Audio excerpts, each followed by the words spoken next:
Pithy earworms are the connective tissue from the Lumineers to Billy Joel.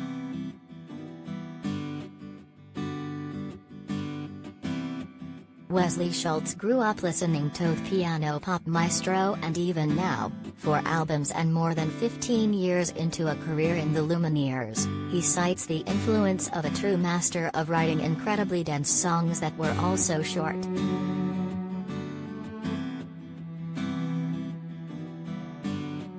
Schultz, lead singer, guitarist and pianist in the duo along with Jeremiah Fraites, or Jer, as Schultz references him, on drums, piano and percussion, is preparing the Friday release of the group's Brightside. It's a compact production, 9 songs, 30 minutes, much storytelling, stocked with the rootsy pop flavors first experienced on their 2012 breakout single, Oh Hey, as well as follow-up hits Stubborn Love and Ophelia.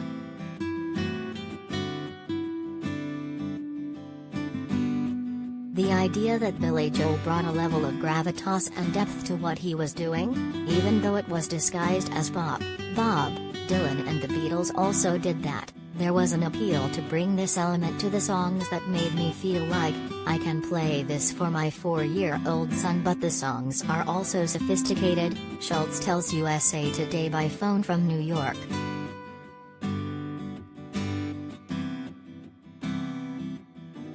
The Weeknd hosts a dance part in Purgatory with Jim Carrey.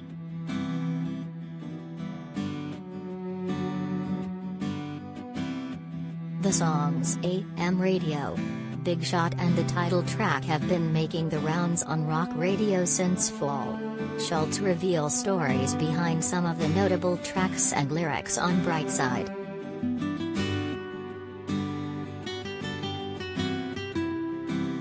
Wesley Schultz, the poet in Jer, came out in this album.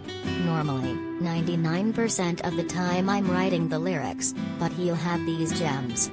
He sent me that line and there's a power to it, a directness, and it got my wheels turning. We had this hook and it evolved into this metaphor for a car accident I had been in 10 years prior, where you're driving down the road and everything is smooth and an accident happens very quickly and then you spend years picking up the pieces of it. It feels like collectively we've been in that car crash the past couple of years and it felt like a way more interesting to talk about, the pandemic.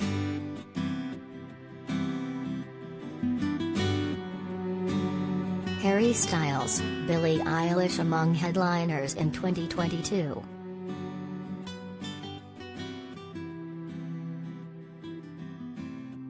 Schultz, even the bass is McCartney-esque.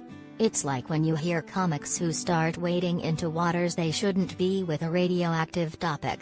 With music, it felt a little wrong to sing about birthday with that hook, because of the Beatles song of the same name.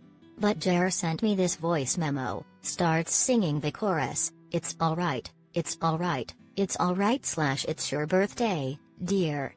When we started playing it live, there's this reality that there are still weddings, there are still babies born and birthdays happening throughout this pandemic. Do we choose to celebrate them? Does that feel absurd?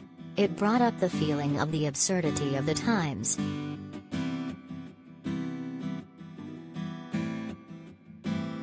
Schultz, that was written about a self-reflection. A lot of people stand up on stage and get an award and hold a trophy and they say they're so humbled, and it's BS. What is humbling is what just happened, with the pandemic. For us, not being able to tour and having our crew and bandmates in a holding pattern, this is humbling.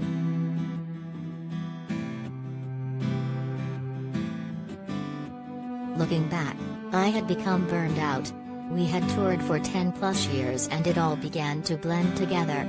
I think I took a lot of things for granted and I was struck by how little I had taken stock of.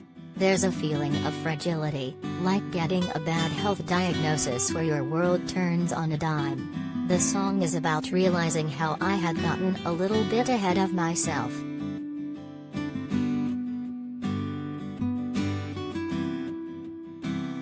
Schultz, that song is probably the most on the nose of all the songs on the album as far as lyrically referencing the pandemic in some direct ways. At the risk of sounding cliché, this the most divided I've seen our country, and the song is these big vignettes with the feeling of developing some level of empathy for what you consider the other side instead of easily vilifying each other. Part of it is almost like a lullaby during sad times.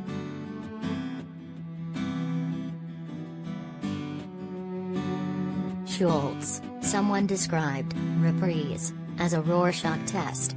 If you want to see it as positive, that's in your head. I saw the lights in the lyrics as someone dying, but then it could also be a guy in a Cadillac driving in the sun. I am waiting on the sun / waiting on the sun tonight. I think the song felt like it tied the record together. It felt playful to us, like a swagger. It made us smile, it made us feel good.